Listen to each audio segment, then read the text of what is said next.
You know those days when you wake up already tired, and before you've even made it to lunch, you've snapped at three people and eaten a granola bar the size of your head? You tell yourself you just need more willpower or caffeine.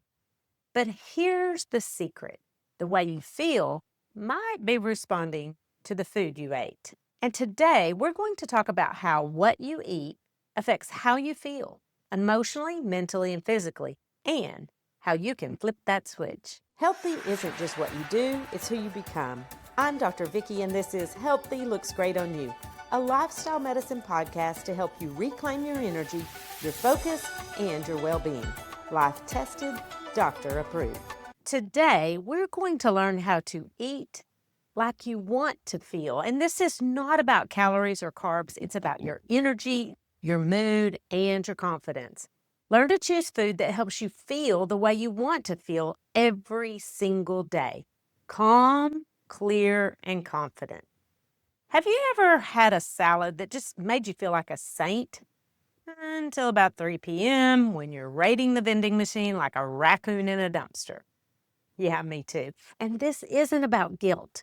It's about discovering the food feeling connection and using that to motivate you next time. This is a superpower. This Halloween, we did not have a single trick-or-treater. Now, to be fair, we went to dinner during doorbell prime time, so maybe we just missed the little princesses and cowboys. And that left a monstrous bowl of Milky Way, Reese's Cups, Twix, M&Ms, and Almond Joy. Oh my. Now look, I've broken my sugar addiction. Well, mostly. But I got up the next morning and I ate a nutritious breakfast and a plant-based win for lunch. Although my fridge and pantry were getting a little low, and to be truthful, I did not eat enough fiber-filled wonders to really feel full. And remember, I have an appetite that's bigger than the Milky Way. But it wasn't the Milky Way that called my name.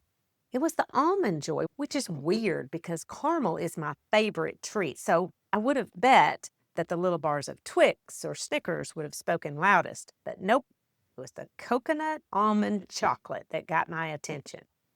Not once, but twice. Within an hour, brain fog rolled in like a tidal wave. And when I say brain fog, I mean I felt spacey, I couldn't concentrate, nor did I want to. Motivation was right out the window.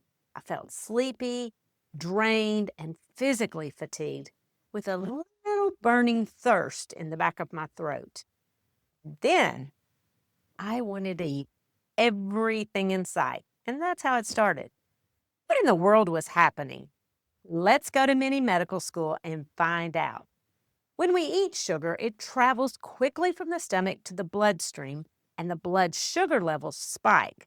That releases insulin from the pancreas, which moves the sugar out of your bloodstream into the cells in the liver, muscles, fat, and so on, effectively pulling that sugar out of the bloodstream, which lowers blood sugar levels.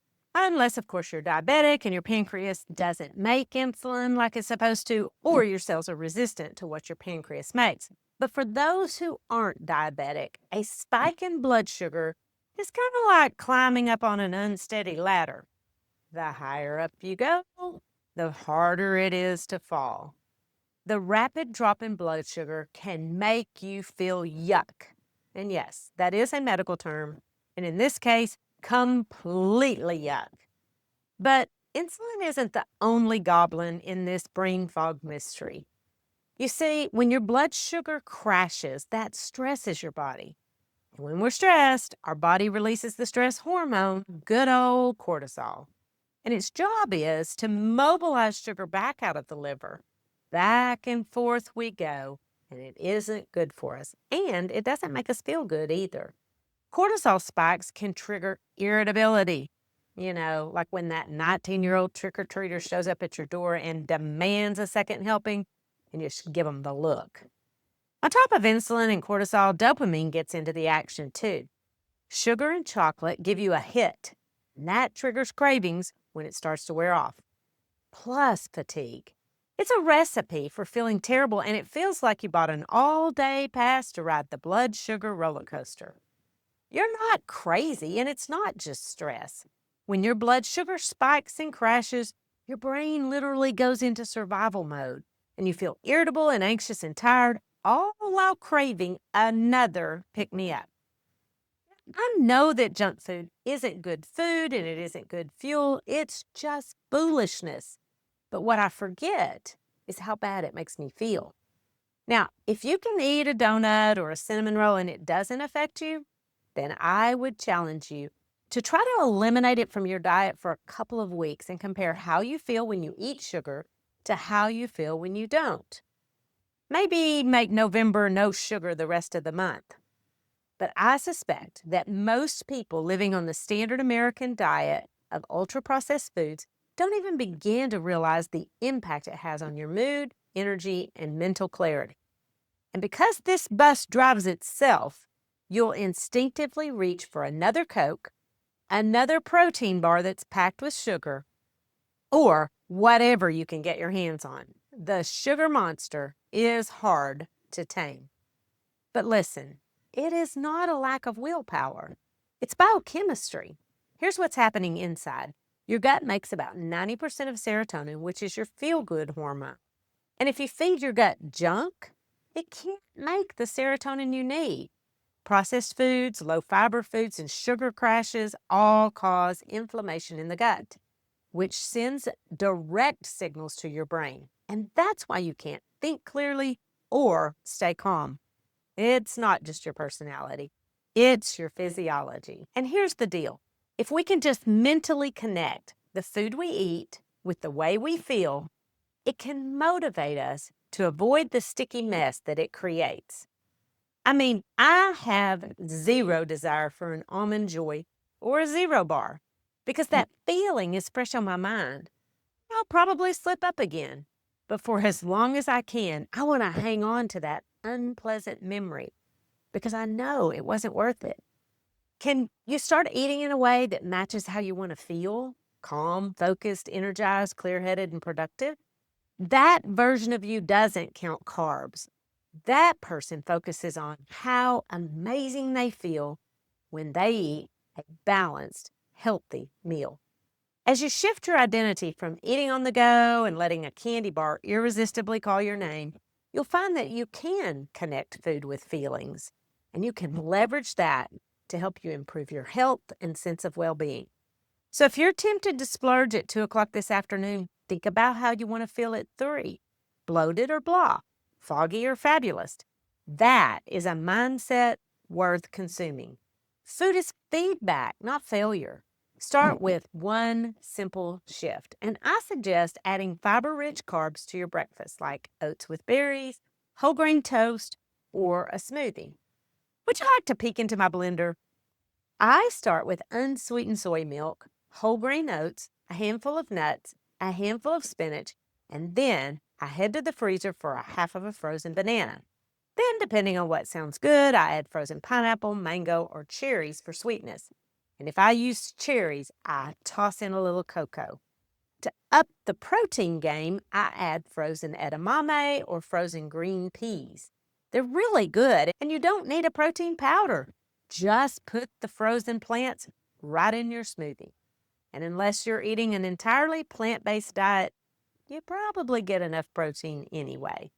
Sometimes I use frozen strawberries and add almond extract, or skip all the fruit except the banana and add cocoa, vanilla, cinnamon, and just a little bit of salt. But what I want you to do is try experimenting on your own. Once you've started your day by eating a fiber-packed breakfast, track how you feel. I think making the connection between food and feeling is the biggest motivator for success. When you eat to feel good, you start creating that version of yourself every day, one forkful at a time. Focus on feelings as your feedback loop. If you're ready to eat with more joy and less guesswork, then grab my free pantry guide, Quick Meals, Not Quick Fixes. It's the first step to becoming energized, confident, the way you were meant to be. Just go to my website, healthylooksgreatonyou.com, and download that free pantry guide. Imagine waking up without the fog, powering through your day without the crashes, and actually feeling peaceful.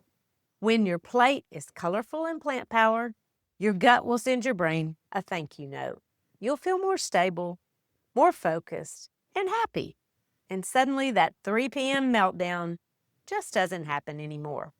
And if you're really struggling with healthy habits, check out my 7-day kickstart to healthy habits. It's also on my website, healthylooksgreatonyou.com. Because when you feel good on the inside, it always shows on the outside. And healthy feels great, and healthy looks great on you. The information contained in this podcast is for educational purposes only and is not considered to be a substitute for medical advice. You should continue to follow up with your physician or healthcare provider and take medication as prescribed. Though the information in this podcast is evidence-based, new research may develop and recommendations may change.